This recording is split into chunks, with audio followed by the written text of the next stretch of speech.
Welcome back to Living Umpqua, where we sift through the fog and follow the facts, no matter how deep the rabbit hole goes.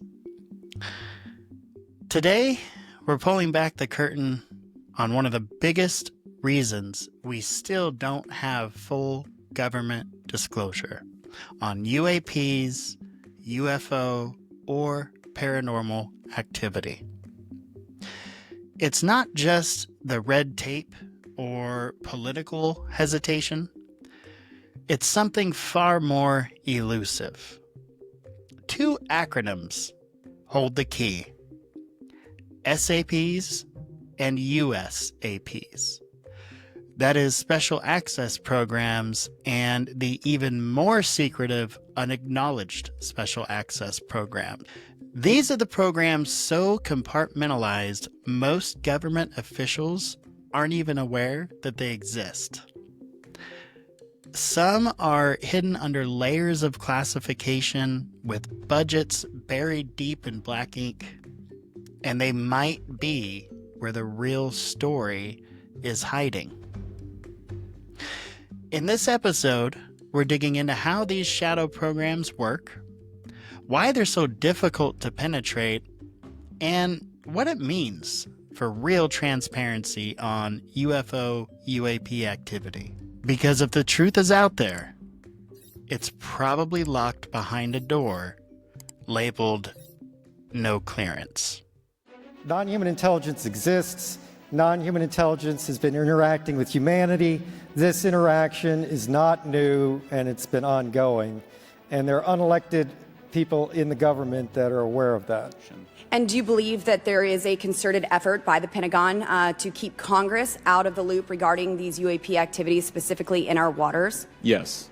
However, we now have existing and former U.S. government officials who have told Congress that AARO and the Pentagon have broken the law by not revealing a significant body of information about UAPs, including military intelligence databases. An object came into the frame, shot a beam of light at the warhead, flew up to the top, shot another beam of light at the warhead, flew around the direction it was flying, shot another beam of light at the warhead, flew down, shot another beam of light at the warhead, and flew out the same way it came in. Well, first of all, the Major Mansman said to me, "What was that? Were you guys screwing around up there?" I said, "No, sir." And he said, "Then tell me what that was." And I said, "We got a UFO." And he said, "Lieutenant, you are never to speak of this again." He said, "By the way, we've discovered a base on the backside of the moon." And I said, "Whose?" "What do you mean, whose?"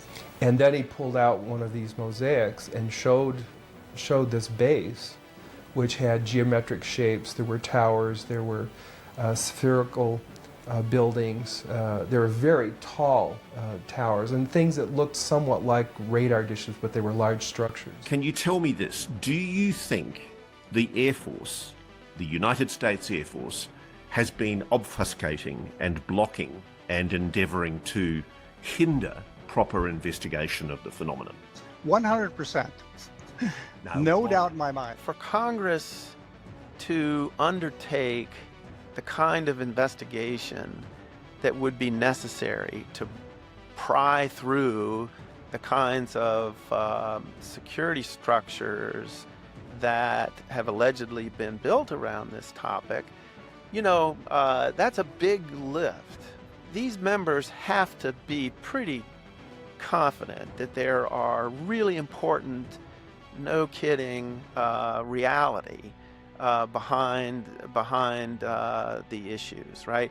So you kick off a no-holds-barred investigation, you better be damn sure that there's a prize there.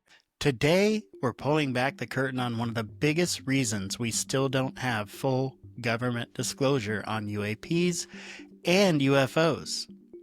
It's not just red tape or political hesitation. It's something far more elusive. Two acronyms. They hold the key. SAP and USAP. That is Special Access Programs, and the even more secretive Unacknowledged Special Access Programs. These programs operate in the shadows, often hidden even from congressional oversight. Their budgets? Black. Their missions? Classified. Even some insiders believe these programs are holding more than just advanced military tech. They might be guarding the biggest secret of our time. But here's the real kicker.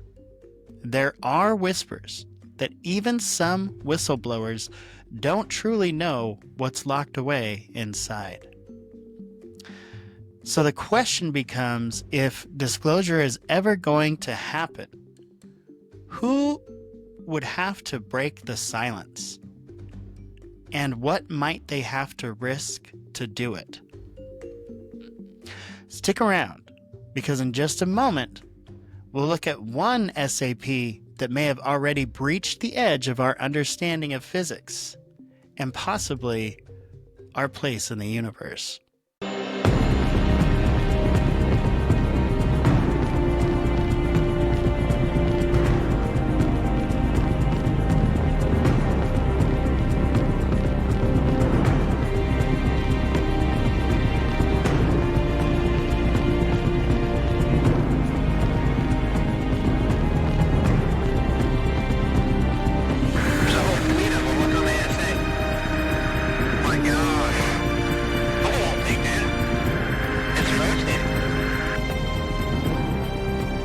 We've talked about the shadows.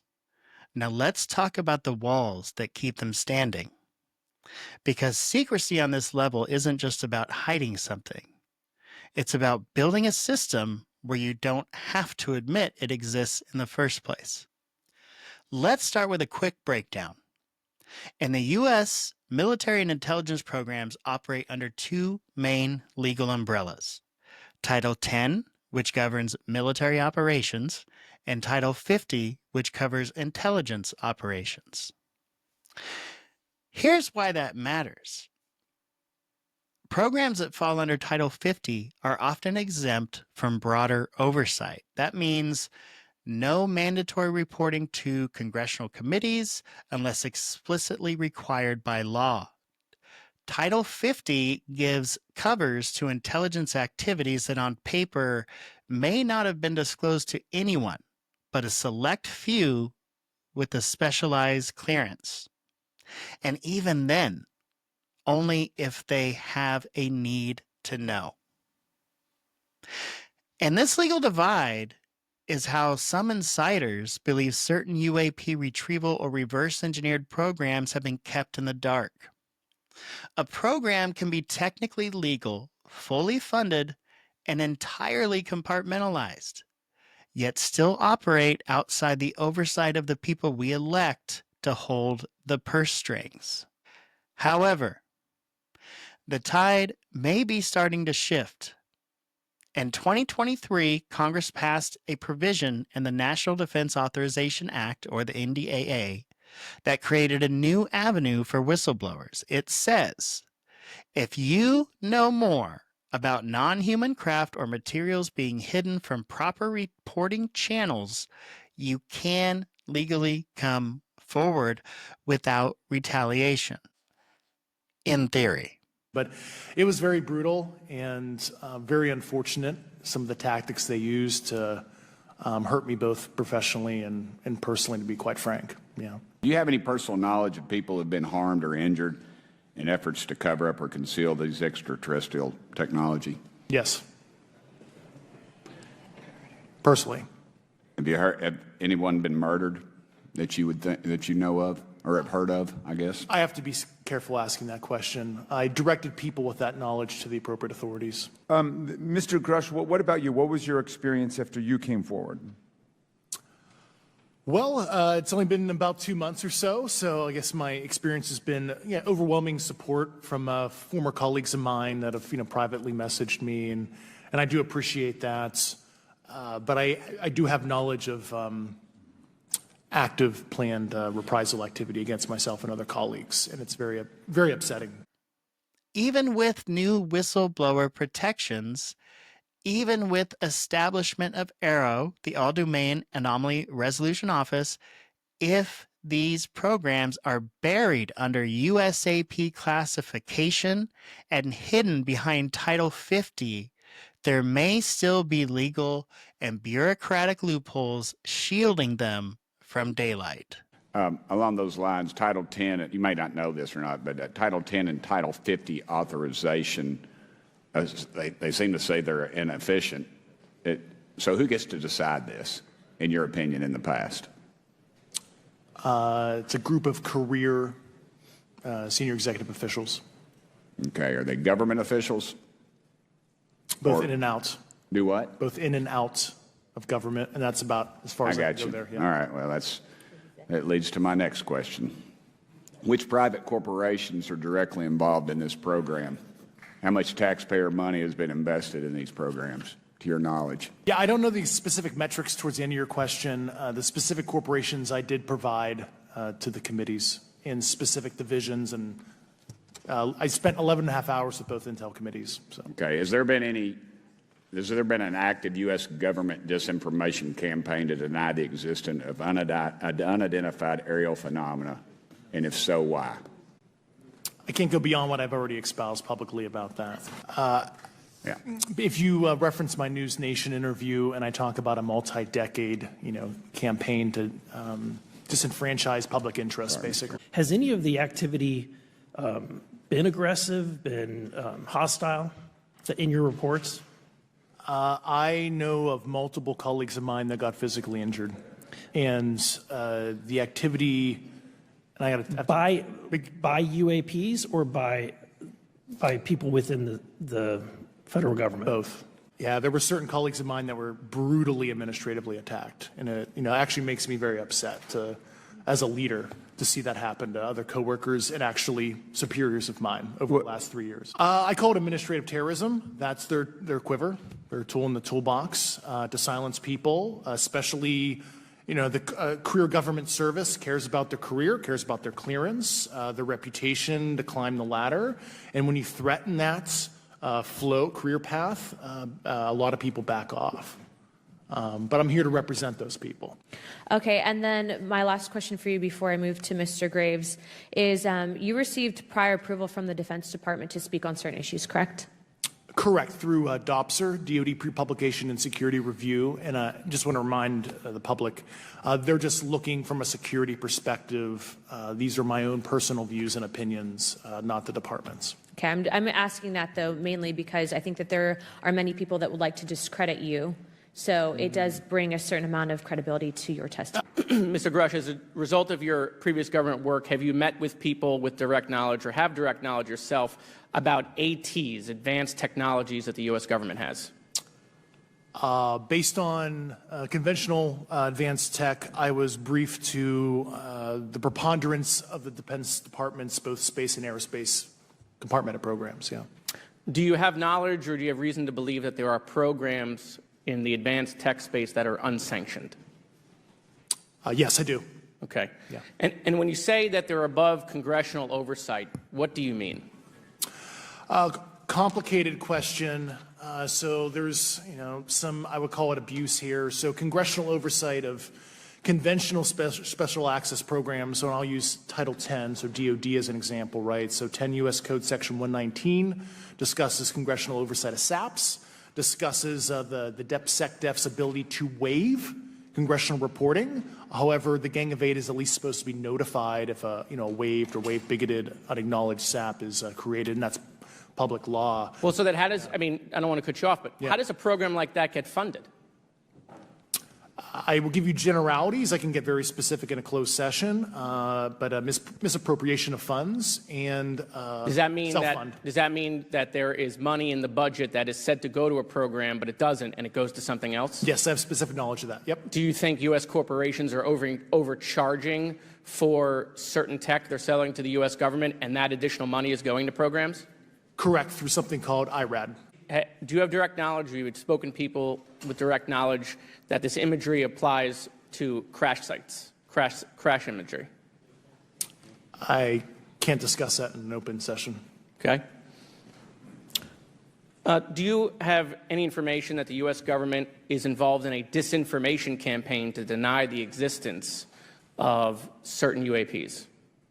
I can't go beyond what I've already stated publicly in my News Nation interview because it touches other sensitivities. Has the U.S. government become aware of actual evidence of extraterrestrial, otherwise unexplained forms of intelligence? And if so, when do you think this first occurred? I like to use the term non-human. I don't like to denote origin. Keeps the aperture open, both scientifically. Right. Certainly, like I've discussed publicly previously, 1930s. I can't discuss that publicly, but I did provide that information both to the Intel committees and the Inspector General. And we could get that in the SCIF if we were allowed to get in a SCIF with you. Would that be probably what you would think? Sure, if you had the appropriate accesses, yeah. What special access programs cover this information, and how is it possible that they have evaded oversight for so long? I do know the names. Once again, I can't discuss that publicly and how they've evaded oversight.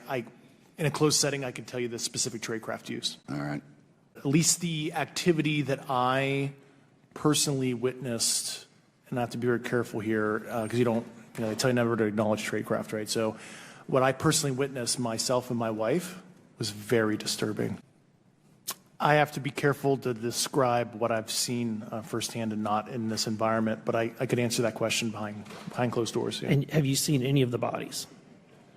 That's something I've not witnessed myself. Here's how the game works when a program becomes too sensitive, politically or legally. It gets outsourced. Enter the defense contractors. Companies like Lockheed Martin, Raytheon, Boeing, Northrop Grumman, and Bigelow Aerospace. These companies often work hand in hand with SAPs, special access programs. And because they're private entities, they're not subject to the same freedom of information laws that govern federal agencies. That means no FOIA, no press access, no congressional inquiry unless there's explicit authority granted.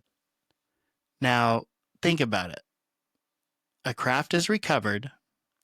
The military doesn't want it logged, tracked, or leaked. So, it gets handed off to a contractor, one with the facilities, the scientists, the security, to bury it even deeper. From there, it becomes a proprietary technology effort. Translation: good luck getting answers. And then there's Robert Bigelow, founder of Bigelow Aerospace. He openly stated that entities of interest and material related to UAPs were stored under contract with the government, and that private industry was better equipped to handle them. Here's the challenge when accountability disappears into a corporate vault. The public has no way of verifying what's true and what's rumor. We're left with leaked memos, hearsay, and the hope that someone inside decides to speak up one day. In our next segment, we'll take a closer look at one such leak, the Wilson Davis Memo, a document that may detail a secret meeting about buried UAP programs, access denied to a top intelligence official, and the chilling possibility that we have lost control of the truth.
Whistleblowers and researchers have pointed to individuals like Dr. Eric Davis, who allegedly wrote a now infamous briefing note for the Defense Intelligence Agency in 2002.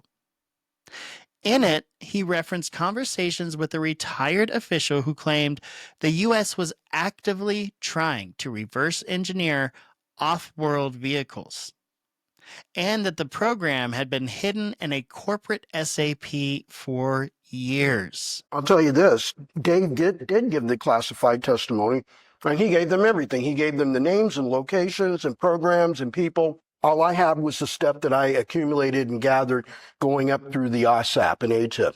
And what happened during the UAP ETF was what Jay Stratton was doing then. So I had left that area, and then I had a little bit of stuff going on when I worked for the Aerospace Corporation, and that's how I met Dave Grush. I briefed them, so they basically invited me through the Aerospace Corporation apparatus, because aerospace is the FFRDC that supports NRO. And so they have a contract, and they flew me out to where they were located in Colorado Springs, and I gave them both briefings, not just them. This included the aerospace personnel that were supporting the NRO office. The NRO, and in that one building, they have skiffs built in entire floors, and then office suites that are built inside of skiffs that enclose the office suites. So this program that Dave and his government customer worked at was one of those office suites in a skiff. So he's got a lot of, so that GS-15 has a lot of, has a number of aerospace employees supporting his program. I gave Dave all my data, all my briefing information, and he took that, ran with it, and he found everything. And Hal knew some of that. A lot of it came from AFRL, and then a lot of it came through the OSAP with my interactions with the CIA and other agencies and companies and so forth. That the compartmentalization of SCIs, but mostly SAPs, was really horrible because you end up duplicating programs. Doing the same thing, so we're now spending taxpayers' dollars at twice the magnitude, doing the same thing between two programs, and they can't communicate that to each other. Yeah, they can't collaborate. There are leaks, and then there are whispers that never quite disappear. The Wilson Davis Memo is one of those. A document that wasn't supposed to exist. And if it's real, it might just be the smoking gun that connects everything we've talked about so far.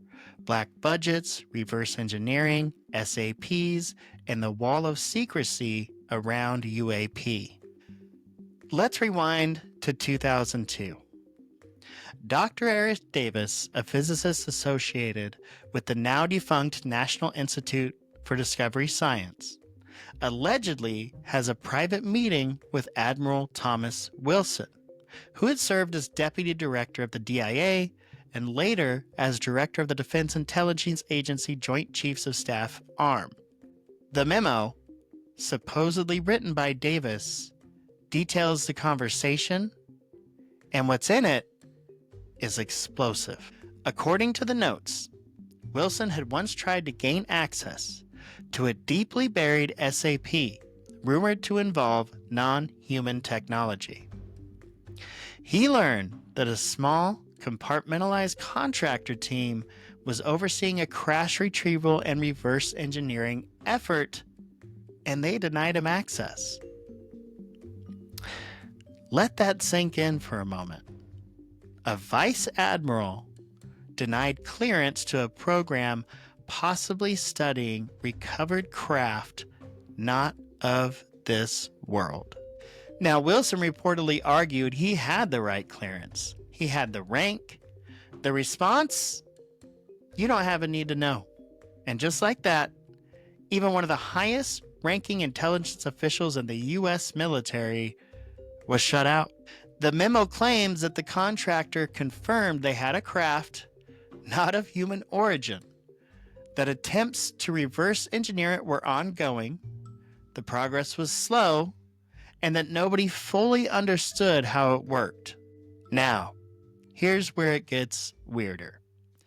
The memo was never formally released. It leaked years later and has never been officially confirmed or denied.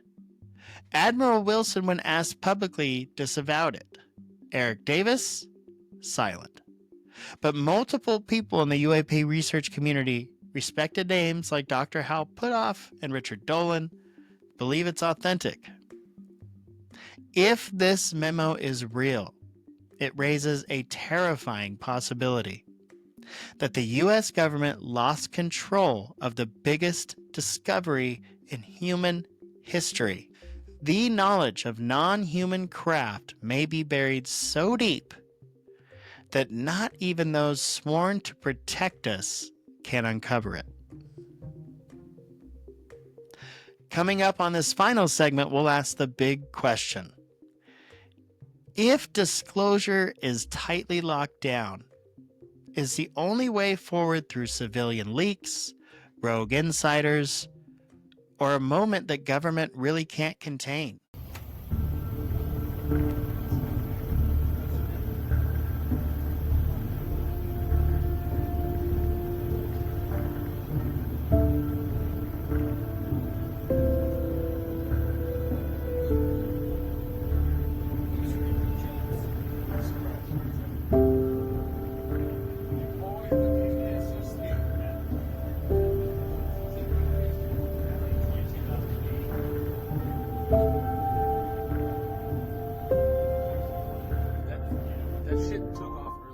We've traveled deep into the underbelly of UAP secrecy. From SAPs to USAPs, to corporate vaults and government stonewalls, to a leaked memo that suggests someone or something is pulling the strings from a place well beyond accountability. And now we're left with one fundamental question. If disclosure won't come from the top, could it come from the bottom? A rogue insider? A leak too big to ignore? Or maybe a moment so public, so undeniable that the truth is ripped from the shadows and thrown into the light? Maybe it's a mass sighting over a city. Maybe it's leaked footage that can't be debunked. Or maybe it's someone on the inside finally deciding enough is enough. Whatever form it takes, disclosure won't come gift-wrapped from a press podium. It'll come because people demand it. People like you. Because enough of us are willing to ask uncomfortable questions. And because truth, like gravity, eventually pulls everything down to the surface. If you're listening to this, you are a part of that momentum. Keep asking, keep digging, and keep watching the skies. This is Living Umpqua. My name is Gabe. Stay curious, stay critical, and stay tuned. Until the next time.